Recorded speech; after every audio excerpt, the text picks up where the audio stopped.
আজকে 2024 সনের ইংরেজি শেষ দিন।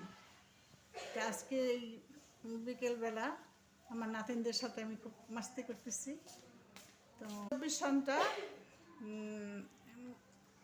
খুব একটা ভালো যায় নাই, আবার ভালোও গেছে। আল্লাহর সমস্ত কিছুর মধ্যেই নিয়ামত আছে, ভালোর মধ্যেও আছে, মন্দর মধ্যেও আছে।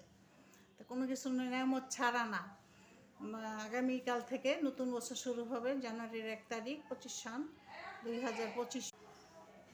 তো 2025 সনের 1 তারিখ জানুয়ারি মাসে। তো এই 25 সনটা যাতে আল্লাহ আমাদের সবাইকে দীর্ঘনেক হায়াত দেন, সুস্থ রাখেন, নিরাপদে রাখেন এবং আল্লাহর পরিকল্পনা অনুসারে আমরা যাতে চলতে পারি পজিটিভের দিকে, আল্লাহ যাতে আমাদের সেই হেদায়েত করেন, সব কিছুতে আমরা ভালো থাকি।